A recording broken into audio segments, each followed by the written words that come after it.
Bayeti, wena wendlovu, bayeti, hlanga lomhlabathi. Kodwa ngithi, umdlokombane vudla amadoda ubheja laphuma esicewini, ekade bamvalela, bathi isibindi, ubuthelezi, wakhuthazela umntakandaba, bemthuka bemtikefula, bathi yakubusa, kanti lapha kunethezeka khona. Ubusuzwile ukuthi ngathi kuthiwa umuzi nomuzi manje uzokhipha u-R10, ukuthi sithele manje sinikele. Oh, sithelele komkhulu ebukhosini. Bakithi khona phela amakhosi ayekhothamela okhokho bethu. Siyakhothamela sonke njengababusi bezwe nangabaholi. Kodwa okunye futhi besibheke phela ukuthi kunabantu abaswele ngempela. Kuney'nkinga esibhekane nazo nje siyisizwe sabantu abamnyama la khona abantu babulalana khona. Ukuntuleka kwamathuba emisebenzi, iy'nkinga nje ezikhona zobugebengu nezinye iy'nkinga nje zemindeni. Manje kunemindeni exakekile engazi yothatha nani hlanise nani. Sinabantu abahwebayo la ezweni lethu lakithi kwele kaMthaniya abasuke emazweni abo bazohweba la. Sinabantu akungabona abohlanga la abahwebayo, abanye bahweba ngey'mayini, abanye bahweba nge-property, abanye bahweba ngamafemu, abanye baney'mboni nje ey'nkulukazi. Ekungabona bala sibona nalaba abase-China bayahweba la, kwesinye isikhathi abawufaki ngisho umnotho. Nalaba base-Asia amaSulumane bayahweba nabo abawufaki nomnotho. Kodwa uma sophinde thina siphinde sikhiphe u-R10 ezweni lethu, lento njengokuthi isivakashi singahlukunyezwa ekhaya bese kuhlukunyezwa wena owakhona.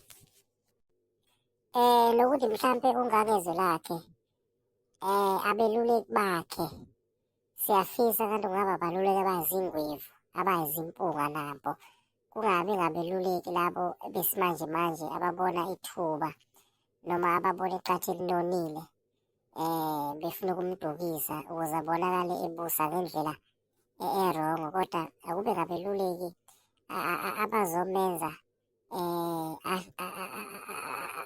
ahlonipheke noma athandeke. Sibonile abantukazana bemvukela bemthuka ey'nkundleni zokuxhumana. Asizwanga la khona bebizwa mhlampe komkhulu behlawuliswa noma badliwe inkomo. Sibone kuthalaliswa nje isithunzi sengonyama sudwela phansi, isithunzi sengonyama sidonswa nje phansi abantukazana. Futhi kuyibongo nje engingazona ukuthi mhlawumbe zasebukhosini zidonsela phansi ingonyama. Kodwa asikuzwanga lokho kukhulumeka kuphelele emoyeni. Sekunamanye imibono eqhamuka emasayidini,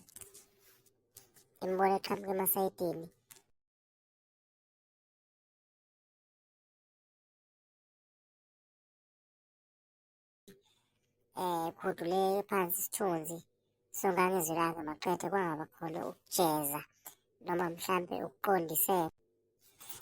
Uqinisile mama, nanokuthi ukubusa kwamakhosi, amakhosi awangabusi njengohulumeni ngoba uhulumeni ugcine senyanyeka, kanti amakhosi abantu abaseduze kakhulu kuthina ngoba amakhosi abantu abashaya umthetho. Iy'nduna ziduze kuthina ziyabona, ondunankulu kanjalo negungu ney'bonda suke zibona ukuthi kuhamba kanje kuhambe kanje kuhambe kanje.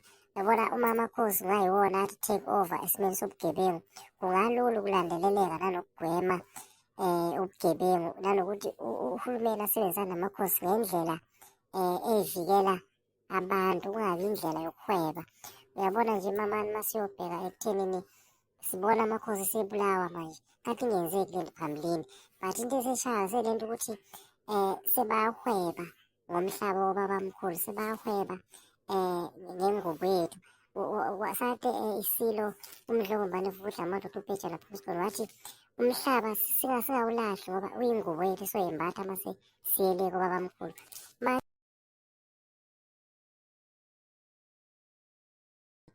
Kuzosishaya lokho ekugcineni bese singayitholi ibusiso ngoba le ngubo ingubo yethu nokhokho bethu ababeyithembele kuyona. Nokuthi Mthembu ngesikhathi kusekhona isilo esidala umdlokombane, ezinye izinto zi-adjust-iwe manje njengoba sesebuzile. Sithi masebuza isilo esidala kwa-adjust izinto. Angithi mkade ukhonza ufuna ukwakha endaweni cele ebukhosini noma ey'nduneni, kade ukhiphe 700 kodwa kuhambe kwanyuka manje kwa-1.5. Kwezinye iy'ndawo kukhishwa imali enzima kakhulu uma ubheka nje kule engxenyeni yalapha enyakatho nesifundazwe koMbombolo shona le phezulu kukhishwa nje imali enkulu. So le nto iyasikhombisa ukuthi umhlaba awusabuswa ngendlela le yakuqala. Sekunoshintsho oluningi olukhona la khona sesicindezelana kasodwa. Obaba bethu noma amakhosi ethu kumele ngabe asivikela, avikele umhlaba wethu, kodwa kube iwona asacindezela kakhulu. Ngoba ngempela kuba nzima kakhulu. Eminye imithetho i-adjust-iwe manje isiyacindezela. So ongazibuza ukuthi yini le esenze washintshwa manje, ngoba ekhaya uma kuya ngokuthi kuyakuhamba ngalolu hlelo kwayikushintsha manje. Hhayi mamane soyibeke emthandazweni, sicele kwinkosi le uJehova, sicele kwinkosi yamakhosi kube iyona esiholayo noma esilidayo, ukuthi iy'nqumo esizithathayo njengobukhosi noma iy'nqumo esiy'thatha njengamakhosi kube iy'nqumo eziyisibusiso esivela kuJehova nakwinyanda ezulelele ezamakhosi ezike zahlala esihlabeni zibonakale nazo zihalaliswa, zingababazi njalo, ngoba uma zibabaza zoyehlisa ulaka.